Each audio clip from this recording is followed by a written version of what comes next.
later identified as Timothy Johnson, 37, of Washington, D.C., entered Nordstrom, located at 8075 Tysons Corner Center.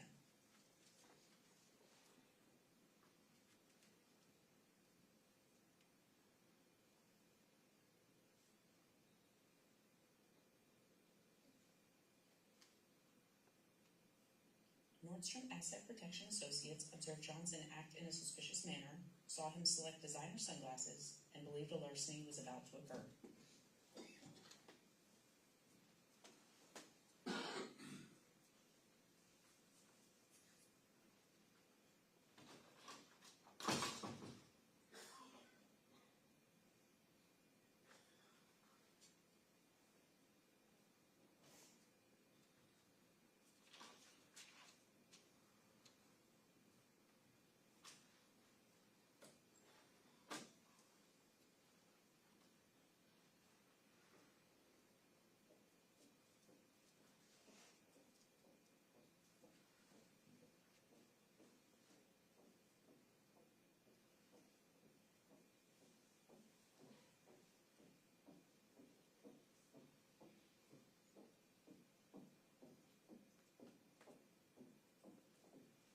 At 6:23 p.m., Nordstrom Asset Protection called our Tysons Urban team, who responded to the store.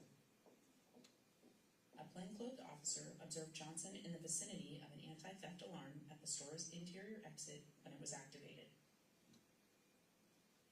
Johnson turned and walked towards the parking garage exit.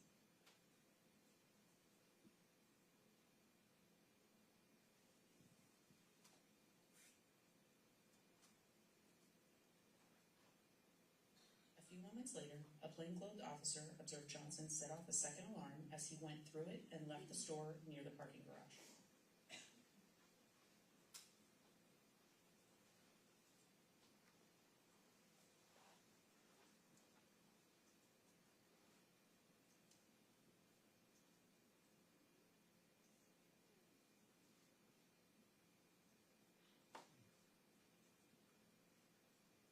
Plainclothed officers followed Johnson into the parking garage and observed him go down the stairwell.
Set off sensors, right?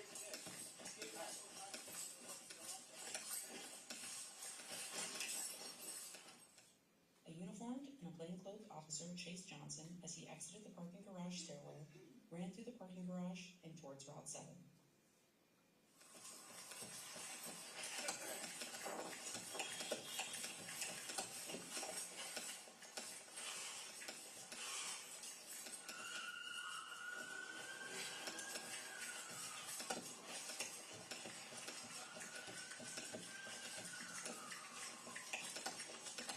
Got the radio. Urban Team won't care for us. Bloomingdale spot lock. Blackmail. Going up towards 70 from Fashion. Just cross it over. Officers continued to pursue as Johnson changed direction and ran across Fashion Boulevard towards a wooded area. Cross it over, guys. Get on the ground. Get on the ground. While following Johnson into the woodline, both officers discharged their firearms. Johnson was struck in the chest one time. Going into the woods. Through the woods. Get on the ground. Get on the ground.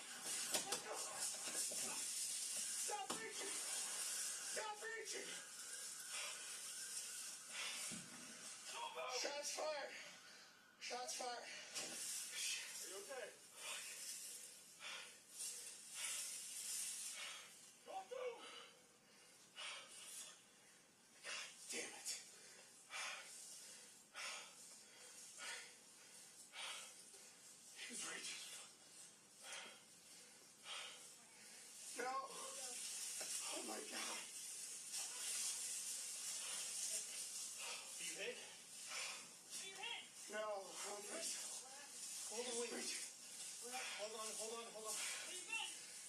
You need an ambulance? Get him. Okay. Officers immediately rendered aid until fire and rescue personnel arrived. Right now, Officer Lieutenant.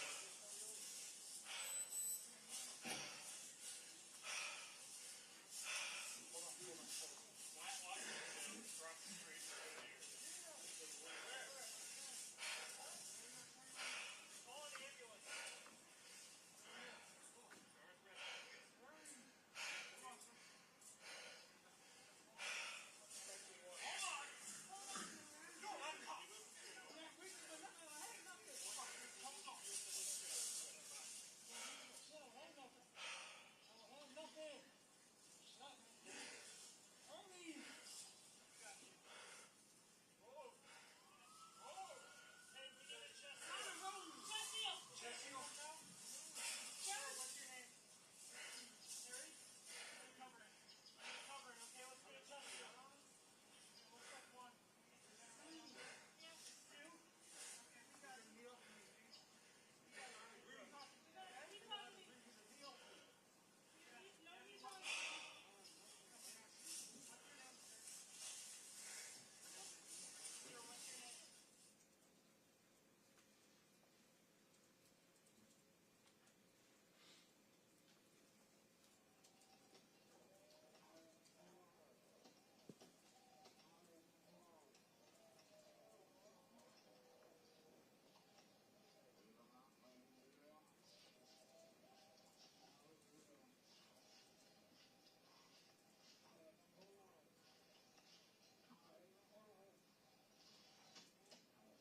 Johnson was taken to a nearby hospital where he was pronounced deceased.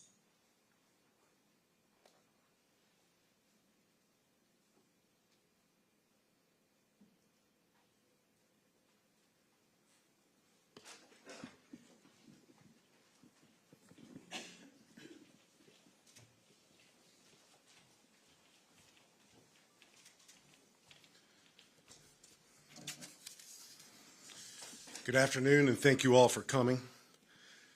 The sudden loss of life is always tragic. Timothy Johnson's death is no different. The Fairfax County Police Department and I value life, particularly the lives of those who come into contact with our police officers. The existence of body camera footage is still relatively new in our profession. Best practice transparency policies like our very own that promise to share body camera footage with the community are good for police-community relationships. It establishes legitimacy and builds trust. More often than not, the police body camera footage speaks for itself. This time, it does not. We are releasing this body camera footage just 29 days following the death of Timothy Johnson. The video is evidence in the ongoing criminal investigation. I will not characterize the evidence. I will not offer an opinion on the evidence. There is an expectation that we should be in a position to do so, and I absolutely understand that. But doing so now would compromise the integrity of the criminal investigation. The criminal investigation and the administrative or internal investigation are conducted independently, yet concurrently. Prior to 2022, administrative investigation interviews would be deferred until the criminal investigation, to include a prosecutorial decision, concluded. Our new policy puts me in a position to make administrative or internal decisions in a more timely manner. From that, one of the two discharging officers remains on modified restricted duty. The other discharging officer has been served a notice administratively separating him from the Fairfax County Police Department. This notice was served today. He will no longer be a Fairfax County police officer. The criminal investigation continues. I and we must adhere to established due process protocols that ultimately serve to protect the integrity of our criminal investigation.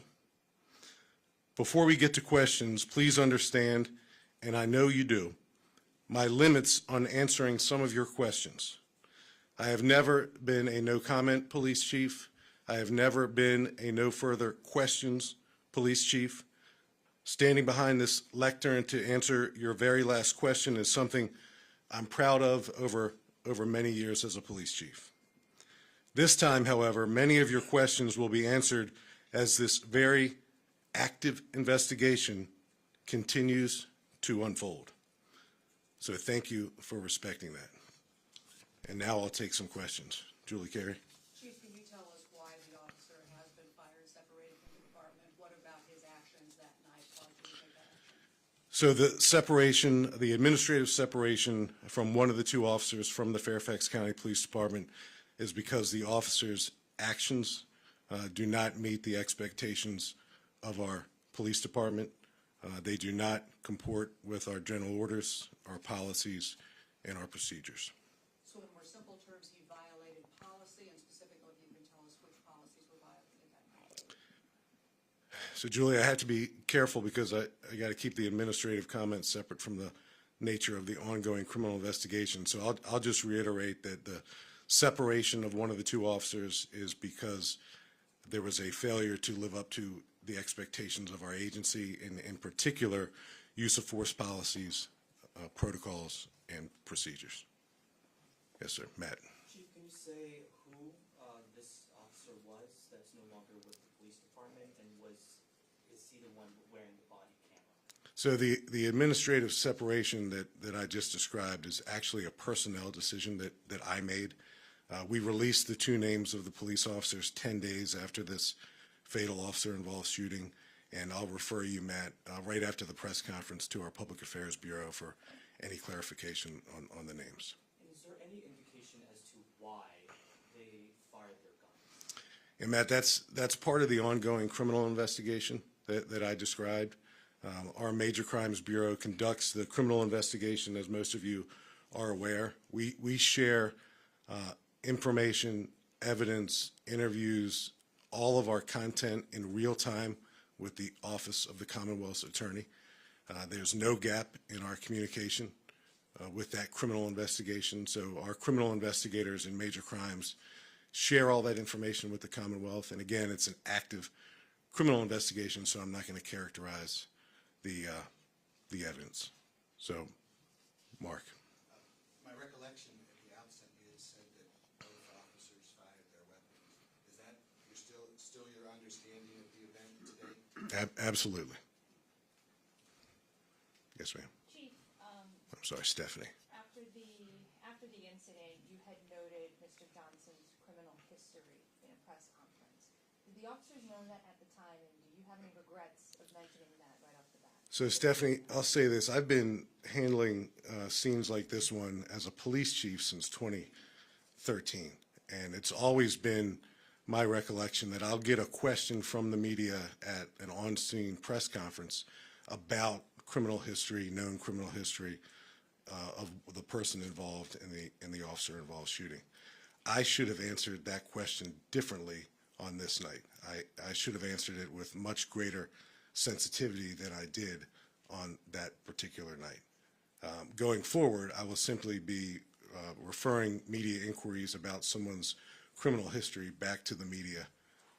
There's mechanisms that you all can look that up yourselves, but certainly I could have been more careful with my words, and to the extent that those words caused any harm to the Johnson family, I apologize. And did the officers know that? Did they know his history at the time? Yes. No, at the time of the officer-involved shooting, they did not. No, they didn't even know who he was. Olivia. Do the officers involved have a use of force history, and what is that history for his So again, I got to be careful with personnel issues, administrative investigations. To answer I think the intent of your question, is there a history of officer-involved shootings with either officer? There is not. And to the best of my knowledge, there's no significant disciplinary history associated with either of the two police officers. Stephanie. Chief, I know you made some comments on what you can and can't say, but the question is really, do you feel that the use of force in this case matched the situation? And what is the message you have to the community with response to not only what happened, but the actions you've taken and announced today? So, Stephanie, I'll just kind of reiterate the fact that our administrative investigations always used to begin at the same time as the criminal investigations, but we would always wait until the conclusion of the criminal investigation before we would go forward with administrative or internal affairs interviews. We've changed that policy in Fairfax County. So now we conduct those administrative or internal affairs interviews concurrent with the criminal investigation. And from that, it puts me as the police chief in a position to make more timely decisions that are consistent, frankly, with the expectations of the community. So here we are 29 days later. There's no rush to judgment here on my part administratively. We conducted a thorough administrative or internal investigation that gave me enough facts that allowed me to make a decision to administratively separate one of the two officers involved in this shooting. What would you say to the community, though, to the folks who are concerned that there have been so many police-involved fatal shootings in the county especially, and now they're seeing this? Well, Stephanie, we take it very seriously. We announced a couple weeks ago that we invited the Police Executive Research Forum, or PERF, the nation's leading think tank of American policing, to come in and assess the last couple years of our officer-involved shootings. We want them to make recommendations to us. They may be training recommendations, they may be policy recommendations. We're eager to continue working with PERF and to consider all those recommendations and continue to get better. We've also asked PERF to take a look at existing foot pursuit policies across the nation. PERF shared with me that they can only find about 18 police departments across the country, 18, that have a foot pursuit policy. So there is no shining best practice out there. We're eager to hear from PERF and to listen to their recommendations. We also announced, and I think it made its way at least to a recent Today Washington Post article, that we introduced a foot pursuit data tracking policy. Anytime a foot pursuit occurs, it's now mandatory that it be documented, reviewed by a supervisor, reviewed by a commander, and ultimately reviewed by the police department. The foot pursuit training here in Fairfax County is actually rather sophisticated. There are foot pursuit classroom lectures, there are foot pursuit practical scenario-based exercises.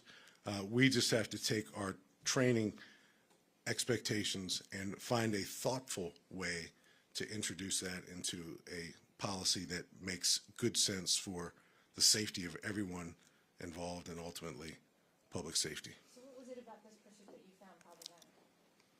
Well, Stephanie, I'll kind of reiterate what I said earlier. The actions of the one officer that we administratively separated did not live up to the expectations of our agency and did not comport with our policies. And I'm going to leave that right there. And that's why 29 days after the fact, I've decided to take this action. Yes, sir. And then With regards to the officer who was separated from the department, you said that was a decision you made today. Is that correct? Or I'm just wondering what made you make that decision with the timing that you did? Yeah. So Max, right? So Max, I did not make the decision today. What I think I said was he was served with a notice that he's being administratively separated from the police department today. I've been involved in every briefing for the last 29 days regarding this incident, and I'm aware of the content of both the criminal investigation and the content of the administrative investigation. Those investigations take place simultaneously, and I have enough information that I believe has led me to this moment to make a decision to separate. Julie, and then Olivia. Back to general questions about foot pursuits.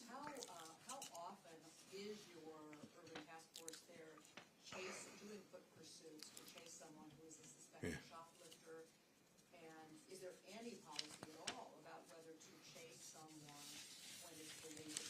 assuming that's not the defense? So Julie, a couple of responses to your question.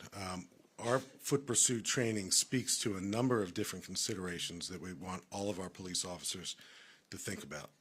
The safety of the person that they're about to chase, their own personal safety, the safety or presence of passerbyers or vehicles or crowds, the conditions of the weather, the presence of darkness.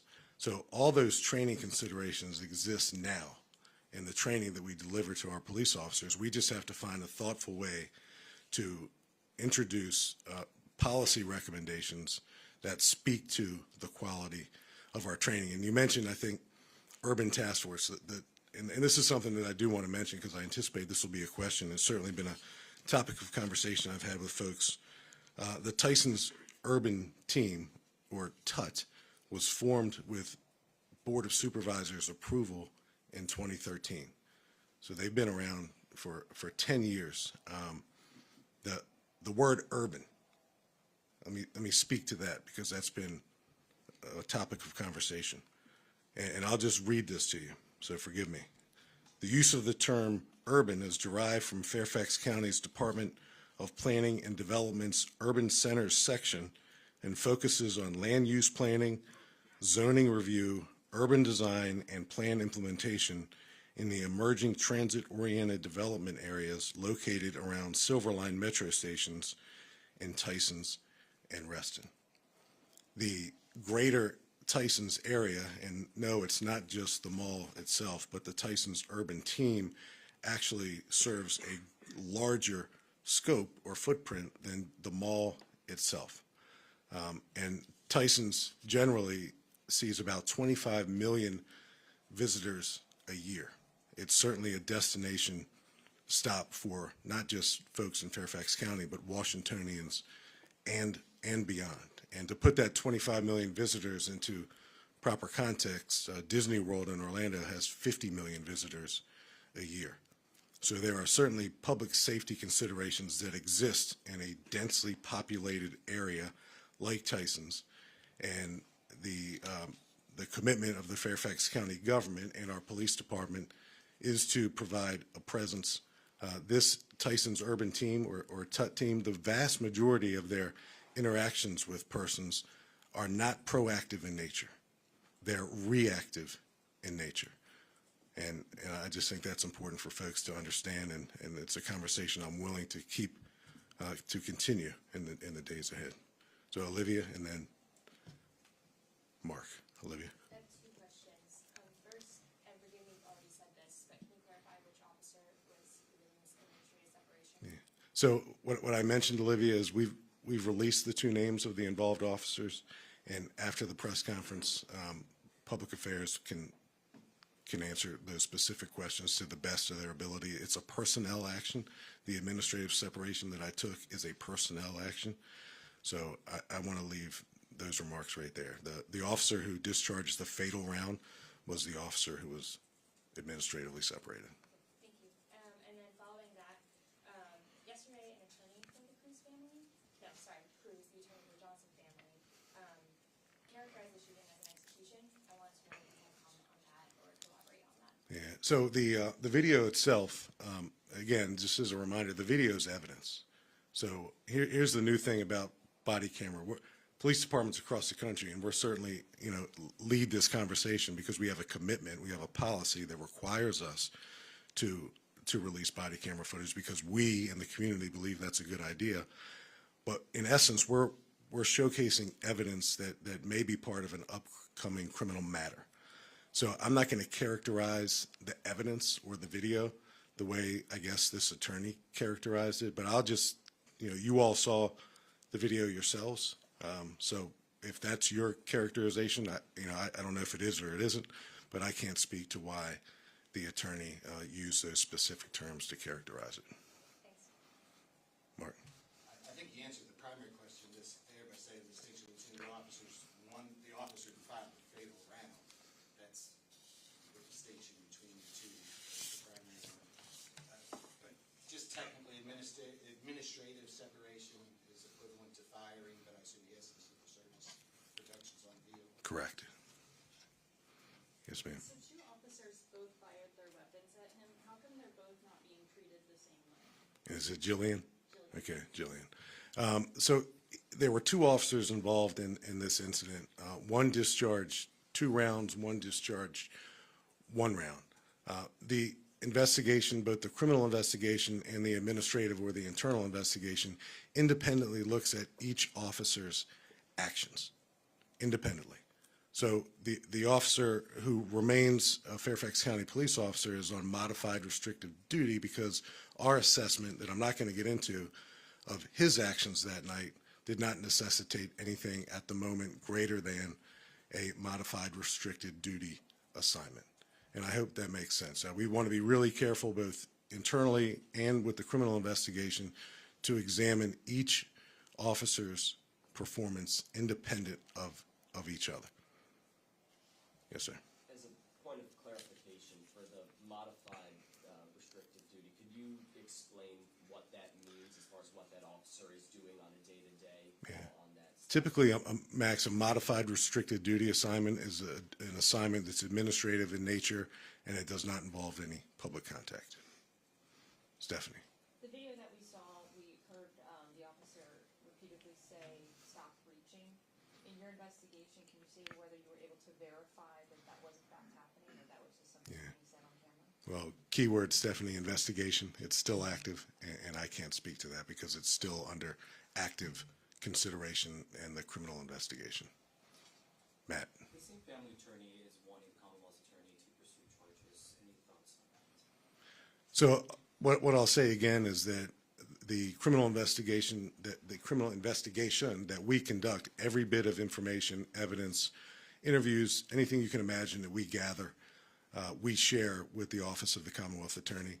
It's ultimately their job to make those types of considerations and reach those types of conclusions. So I'd probably encourage you to reach out to them.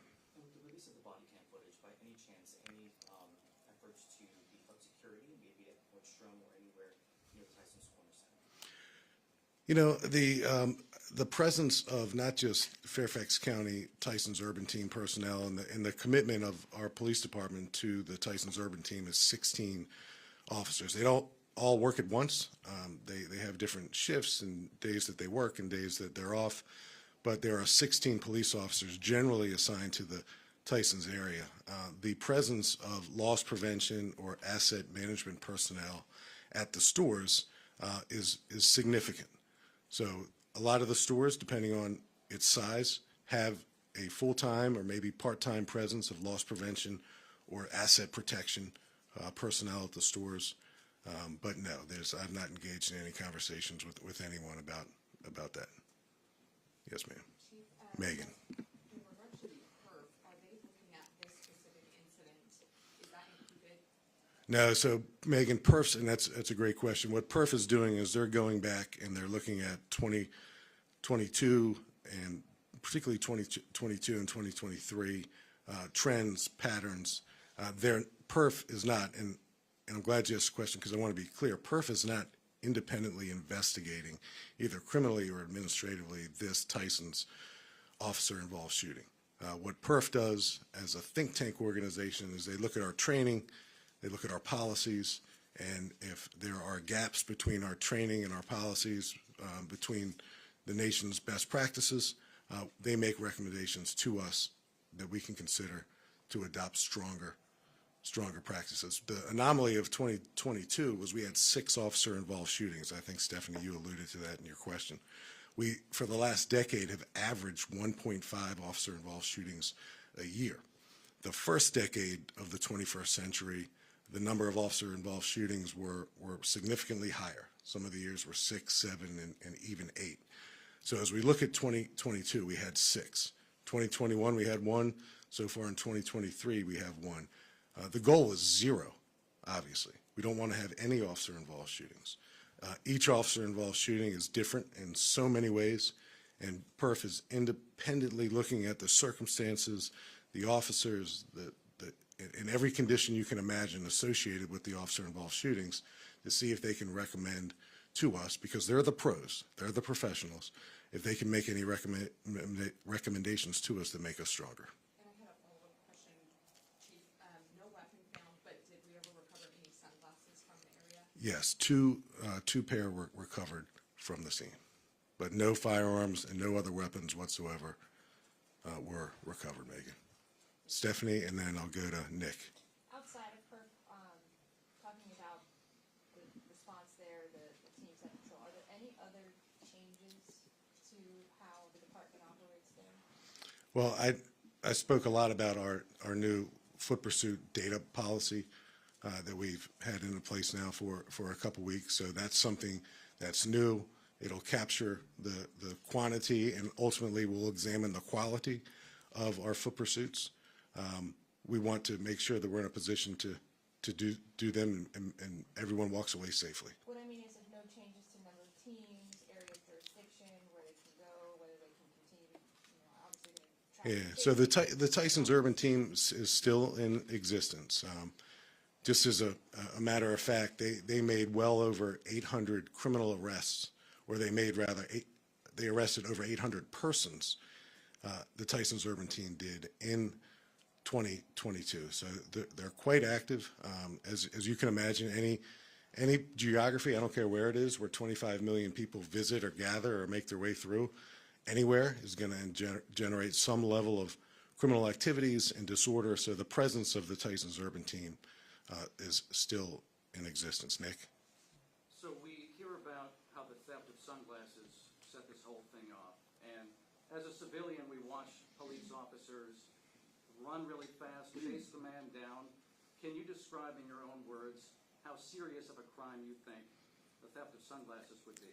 Yeah, so Nick, I appreciate the question, and I understand the sentiment and the emotion behind it, but I'm not going to characterize this particular incident.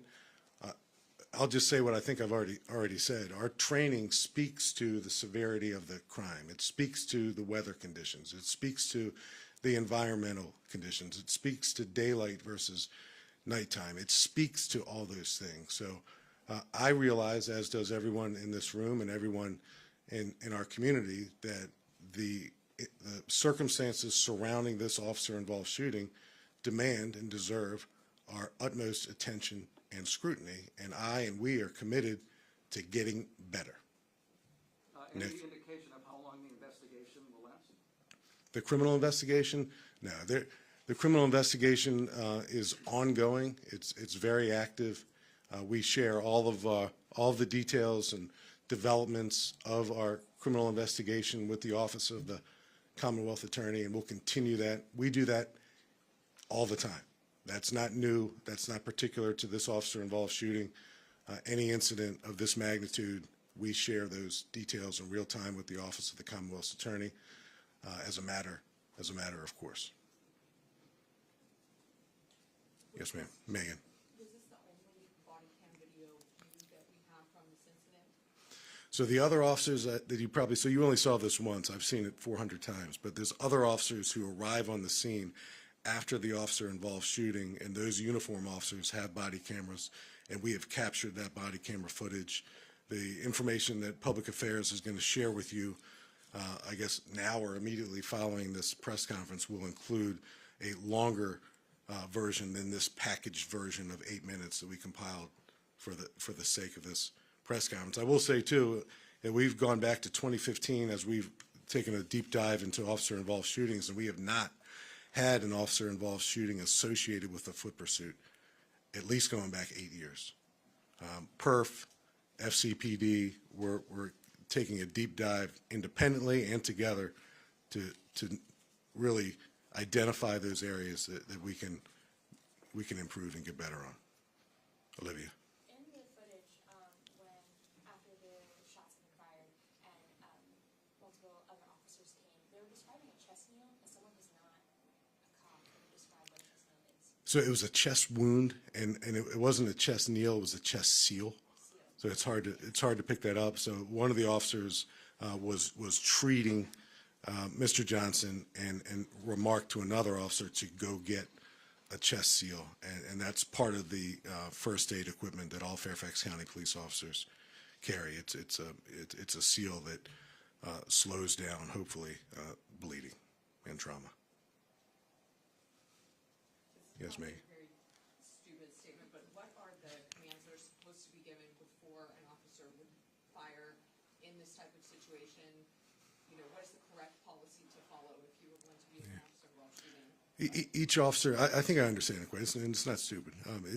Each officer involved shooting is different. Sometimes in a spontaneous interaction with a police officer, depending on the situation and the environment, there may not be time to say anything, and there may be nothing but time to react to a deadly threat. Now, I'm not talking about this incident, I'm speaking generically. But in the event that police officers are able to give a warning, we train our police officers to do so. It's just not conducive in every scenario. Our scenario-based training in Fairfax County, I'd put it up against anybody's scenario-based training in the country. We pride ourselves in being a well-trained police department with innovative and policies and procedures, best practice procedures that we don't just take from others, but we develop best practices ourselves that others across the country emulate. So we take all those training considerations very seriously. Diane, how are you, Diane? I'm good. Question on the disparity between the treatment of the two officers. My understanding from your general orders is that both of them would have been considered to exercise deadly force, right? Because a shot, whether it kills a person, is considered deadly force. Is that right? I'm sorry, Diane. Well, that's a precursor. Am I correct in that? And then I'll ask the question. Assuming I am correct in that, how do you reconcile the not firing the second officer with your regulation that says deadly force shall never be used to apprehend a fleeing misdemeanor unless they pose an imminent threat of serious physical harm or death? I just don't understand if they both shot, how that would not be considered a use of deadly force and without having physical harm or death as a possible outcome. So, Diane, this may not surprise you, but you kind of lost me. It's good to see you. I'll just kind of revert to what I said earlier, and I've said a couple times. Within 29 days of this officer-involved shooting, I've been able to examine facts and details that have led me to make this administrative separation decision. If you have any other specifics that I can't necessarily glean from your comment or your question, we can address those afterwards. Stephanie?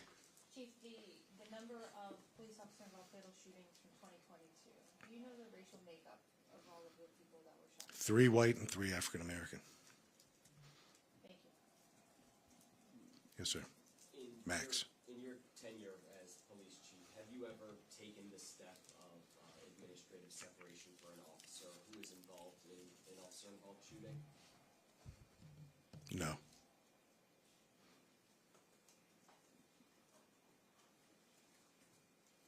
Anyone else? One last question. Yes, Julie. You apologized to the family for the way that you characterized or spoke about Timothy Johnson that night. When they left the meeting yesterday, they said that they did not hear any other apologies. I mean, is there anything additionally that you would say to the family based on what you know so far? Yeah, it tears at all of our heartstrings anytime a life is lost. So there's a lot of emotion and angst and hurt and pain associated with this incident. I understand that. What I'll say about a question about someone who comes into contact with the police, a question that the media typically asks of us, surrounds the existence or absence of criminal history. And maybe it's a good opportunity, or maybe it's a thoughtful endeavor for all of us to think about the necessity of that question, particularly in the heat of the moment. I know I'm thinking about it. I'm thinking about how I answer it, and perhaps others may think about how they ask it. Anybody else? All right. Thank you all. Thank you all for coming out. You can follow our blog or any of our social media at Fairfax County PD. We'll be updating you with this full video and the links to our critical incident page with that body-worn camera video, and we'll be here to answer any questions after. Thank you.